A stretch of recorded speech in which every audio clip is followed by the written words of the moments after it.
describe him to me. And Muslims, look at the description of your Rasul. And for some, this would be the first time you hear what your Prophet looked like.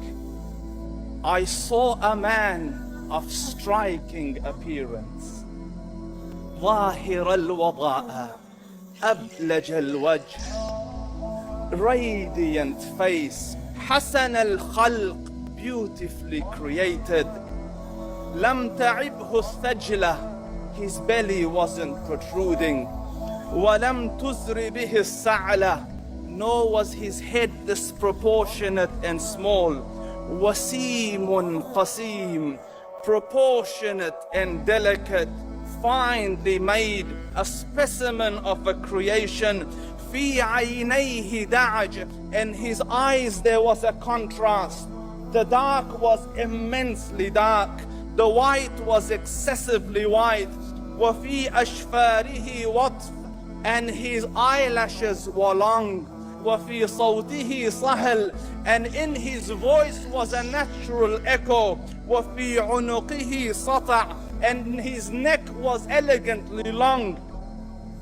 وَفِي لِحْيَتِهِ كَثَاثَةٌ, his beard was full and thick.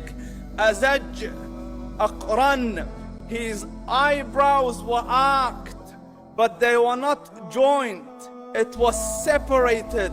In Samat, فَعَلَيْهِ الْوَقَارِ, when he was silent, dignity covered him. وَإِن تَكَلَّمَ سَمَاهُ وَعَلَاهُ الْبَهَاءِ, and when he spoke, it was audible and clear, almost commanding and overtaking. أَجْمَلَ النَّاسِ وَأَبْهَاهُمْ مِنْ بَعِيدٍ, from afar, the most striking and outstanding in appearance. وَأَحْسَنُهُمْ وَأَجْمَلُهُمْ مِنْ قَرِيبٍ, and when he came near, the best of them and the most handsome of them in closeness. حُلْوُ الْمَنْطِقِ, so such an exalted and sweet level of logic. Like when he used to speak, it was so coherently logical. It was smooth and easy to understand. فَصْلٌ لَا نَزْرٌ وَلَا هَذْرٌ, he was to the point, not excessive, nor too short. كَأَنَّ مَنْطِقَهُ خَرَزَاتُ نَظْمٍ يَتَحَدَّرْنَ, his logic, his utterances, his words were like jewels coming out of a necklace, calculated, polished, one after the other, it would flow magically. رَبَعَةٌ, he was medium in height. Your eye didn't have to strain to look up at him, nor was it tedious to look down at him. He was a comfortable sight to look at. لَهُ رُفَقَاء يَحُفُّونَ بِهِ, he had friends, the people that were with him, they were working around him to try to serve and protect him. In قَالَ سَمِعُوا لِقَوْلِهِ, when he used to say something, they used to hearken to what he used to say.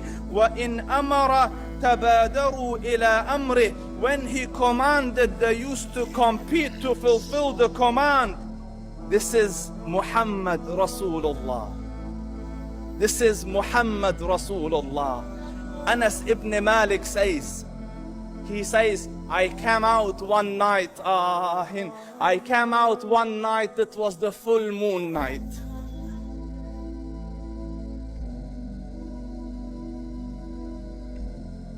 And I looked at the moon, and in the desert, understand, the moon is an awesome sight.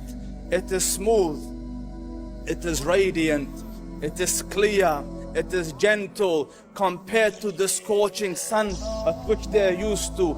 So the moon was the epitome of beauty. So he says, I came out at a full moon night and I looked at the moon and I saw it beautiful, handsome. So I said, let me go see if the moon is more handsome or my Prophet is more handsome. Let me see if that is more beautiful or the Prophet is more beautiful. So I went and I saw him standing afar. So I looked at his face and I looked at the moon, and I looked at his face, and I looked at the moon, and I looked at his face, and I looked at the moon, and he said, Wallahi, he was more handsome than the moon in its entirety. That is just the look of your Rasul. Aisha radiyallahu anha says, I was sewing with the needle. My needle dropped in the dark. I couldn't find it. I said, Ya Rasul, I can't find it. He moved his face close, and I swear, out of the radiance of his face, I found my needle. And the Prophet sallallahu alaihi wasallam was mind-bogglingly handsome. But his handsomeness was covered with waqar in jalal and hayba. The Sahaba say, when we used to sit at his feet, two feelings conflicting would come on the heart. The first one, you wanted to look at him. You wanted to behold the majesty of his face. And when you wanted to look up, shyness used to overtake you, so you used to look down. Amr ibn al-As says, I sat with him many times, but if you ask me to describe his face, I can't describe it. I wouldn't be able to look up to him ijlalan wa ta'zeeman. I couldn't look up at him. And that is why he didn't have the problems that Yusuf alayhi salam had. Because it was difficult to penetrate the awe and the splendor of the Rasul.